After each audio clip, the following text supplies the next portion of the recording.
Hello, Narnach here. Welcome back to Duskers. So we have a new alpha, beta release, something, future branch. Yes, 0.29, codenamed all ship, in which there are a bunch of modifiers to the ships. Before you had these slots, and that was kind of it. And then in a previous update, I think that the number of slots on ships was varied a little bit and breakage of modules was introduced. Now the sockets themselves actually have the option of deteriorating and just failing you. And some ships will actually have built-in modifiers to themselves, which are like a hard bound mods that you can't replace, and if they break you are out of luck. So it becomes more important to commandeer ships and basically hop from ship to ship, because your ship now becomes a resource rather than a static asset that you have control over. So let's see.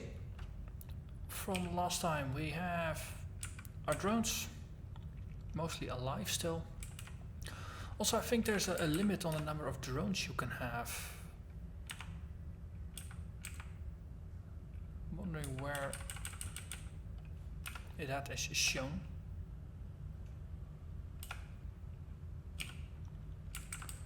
I mean, from the looks of it, you can only have 3 reserve drones. So if another drone shows up, I can't actually pick it up. So I'm thinking of actually scrapping one of the drones before we move in. So we scrap Ian. I mean, he's basically the last in a row. Convert him into scrap. You know what? We do the same with Zach as well. I mean, we always have Kelly as a spare, and this gives us access to 16 points of scrap, which we can use to fix up our drones a little bit. I mean, Sarah's still mostly just fine. Tweaky's mostly fine. Corey is... Very good, Corey and Kelly. Kelly actually has more health, so it's probably useful to just do a complete fix of Kelly and then rotate her in instead of Corey. Sorry, Corey, you've been replaced. And for mouse we can do same thing, just do a full heal. Then at least we are pretty good on that. So drone config, we say you become a standard drone. Corey is our backup. And yeah. So just, I mean, we have Mouse, Sarah and Tweaky. We've had so many adventures with those 3 that they're gonna stay. I'm not replacing them or cycling them out. But Kelly is the new replacement of Corey, because we haven't really done a lot with Corey yet. So Kelly is the replacement. And with that, let's dive into this space station. It's Class C. It's a prisoner transport. We have no idea about the name. Medium hull integrity. And infestation types 2. Also, there's a whole bunch of scrap over here. Makes it interesting. So the question is, does the game start out evil? Or is there a guarantee that the initial room is not going to be hostile? I still haven't figured that out. So it's a dock on A3. That's an empty room. That's very good. So we dock back on A1 and take that for granted. Switch back to... Let's see, we just do a classical begin. Room 2 has a receiver in it. Ooh, that's a context-sensitive transport thing for how transport works. So, help, transport. Destination room must have an active signal. Will transport, yeah. Thing is though, I'm not a big fan of jumping into something blindly, because that tends to lead to losing drones. So tooltip for remote. So these were also added in the latest patch. That's why they are showing up like this. Do a double check of the walls, see if there's any interfaces. Not a power thing. Interesting.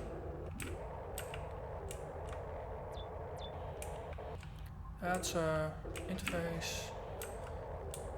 There's some scrap over here.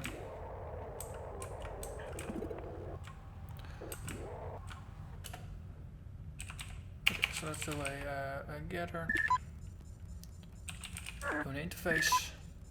See if we can do a ship scan on this one.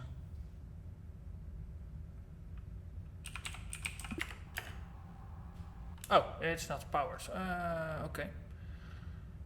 That's remote power R2. Interface again. Ooh, we can survey the ship. We found 2 rooms. Yay. Wow, this is a really tiny one, by the way. Only 2 enemy types and 5 rooms. Yeah, room 1 through 6. So that means at least each of these rooms is going to have at least 1 enemy type. Yeah, it's going to be fun. On the upside, we can just close this and we can say, well, dock on A5, because every room seems to have a docking container or docking slot thingamajig. Okay, we have no clue what room 6 does. Switch to A2.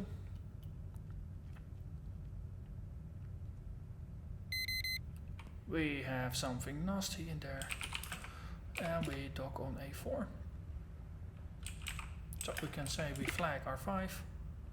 And okay, so we know there's something in here. Potentially there's something in here because we couldn't scan it. Nothing is moving in here, and I'm emphasizing the word moving here. There could be a jumper enemy. My favorite so far. Could be that one of these jumping guys, but he's also guarding all the sweet loot, so we have a really strong incentive to actually move over here. I hate this game. The nasty evil choices I have to make all the time.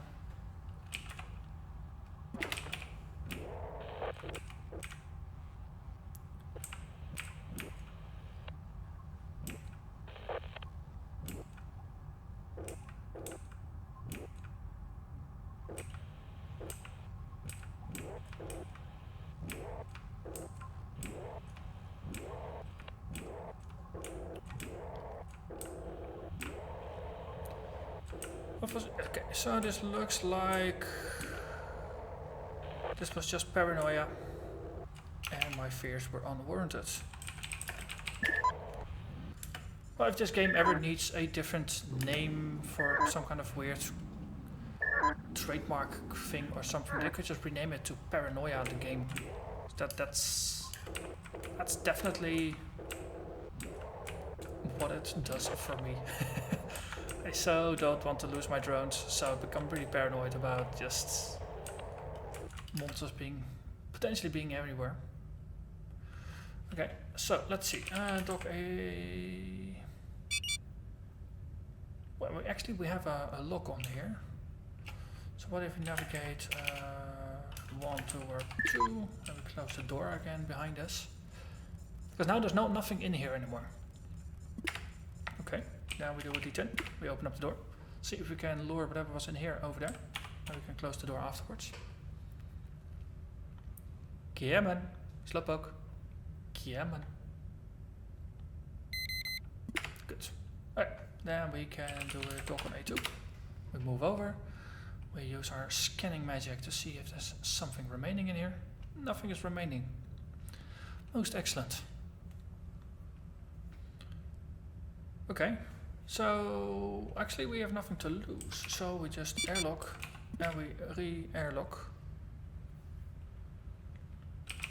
and we dock back on that one.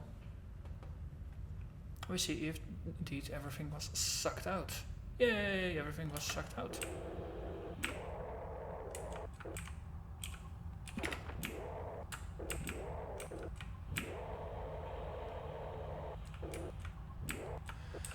D10.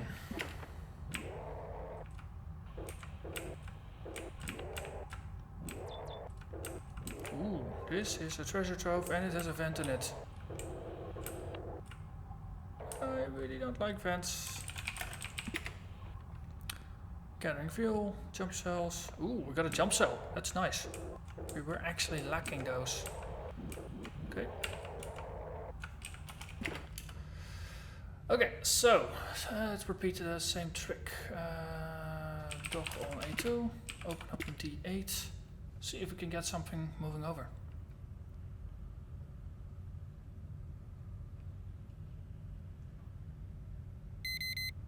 Yes, okay. So if there was something in rooms, something moved over, that's good. Navigate drone 1 to room 7. Then we, or room 2, I mean, close the door.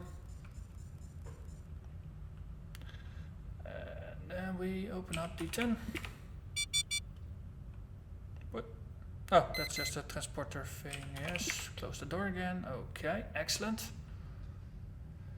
And airlock it just for the kicks and giggles. Click on A4, see if we can get a confirmation that we did kill whatever was in there. Most excellent.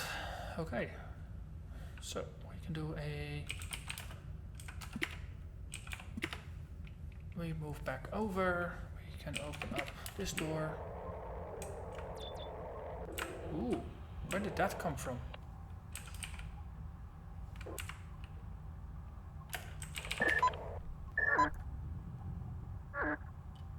Interesting.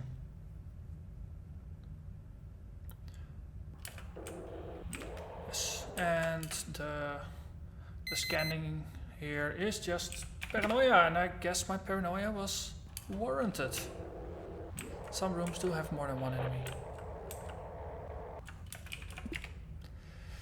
Okay, so let's see. D10, A4, and then another A4.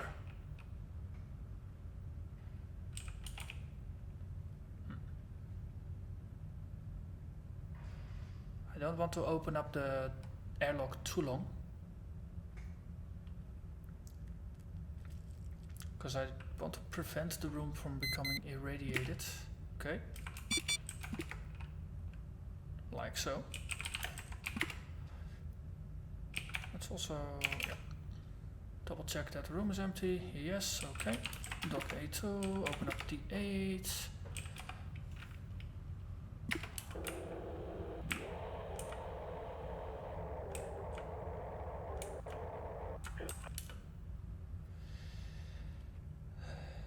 Okay, well, I've seen single swarms of enemies, I've seen double swarms of enemies, but I've never really seen 3 enemies, especially not in a room this small.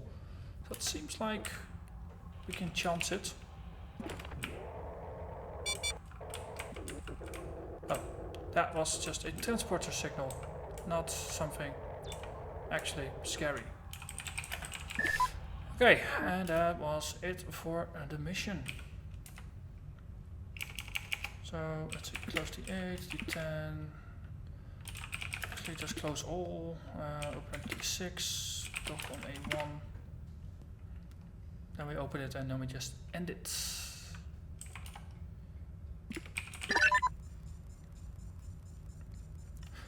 Okay, that was a very, very small one and there were only upsides. Close down one and we exit. So, that was pretty straightforward. Let's see, we got some jump fuel, we got 9 bits of scrap, that's actually a mother load. We have some mods deteriorating that we need to fix, so those 9 bits of scrap will be put to good use. Okay, so we have an interface, that's critical to fix. I need the interface module. So the ship, repair ship, slot upgrades. So So we have a remote power that's about to, that has a chance to break now. It's not gonna break, but it has a chance to break, so I probably wanna just cycle it out. Since currently I don't have the scrap to dedicate to fixing it. So we disable, we re-enable. It's nice to have multiple modules this way that you can just cycle through. I mean, I don't use the reroute power, so it doesn't actually wear. Same for the transporter. I rarely use it. Okay. Let's see, what do we got here? It's auto trade. Another auto trade.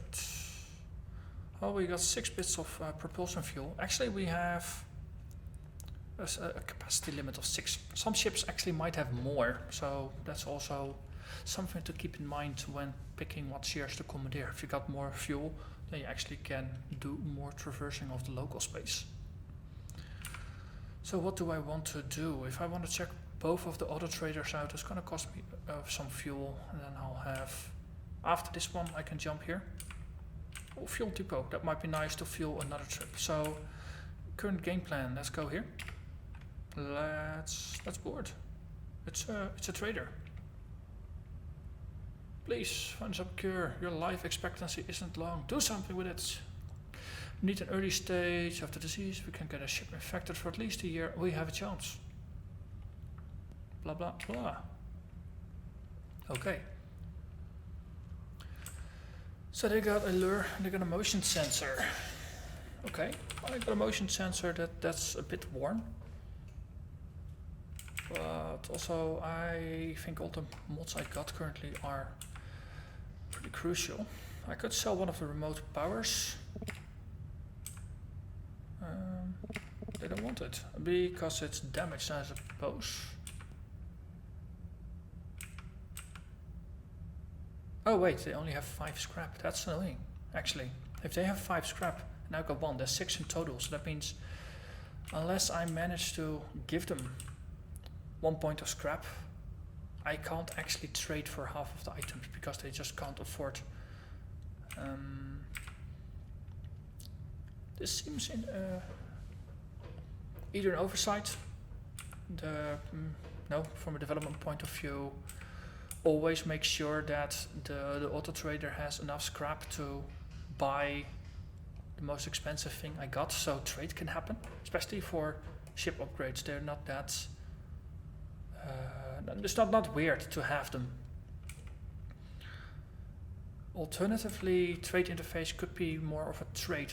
Thinking of like what RimWorld does, where you just list all the things I got, all the things they got, and you queue things up for trade. And in the end, it's only the difference that's being transferred. So if they got 5 and I got 1, now for example, I could put the reroute power up, which gives me 6 positive, which is not enforceable, so the trade couldn't happen. But if then in the upgrades I say, well, you know, just give me both the lure, or give me the motion sensor and 3 bits of scrap for it, that would be fine as well. So that might be a nice way to adapt it.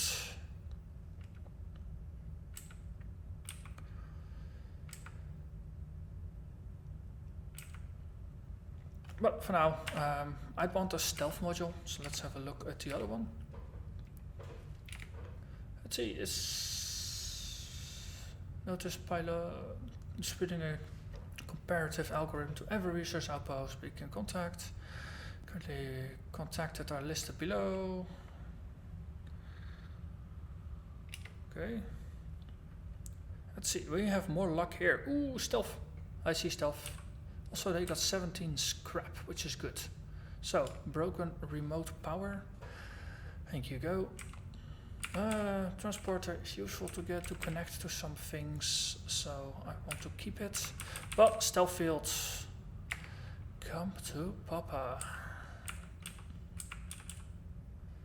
Also, a shield. I do like the shield, and stealth plus shield makes awesome gameplay.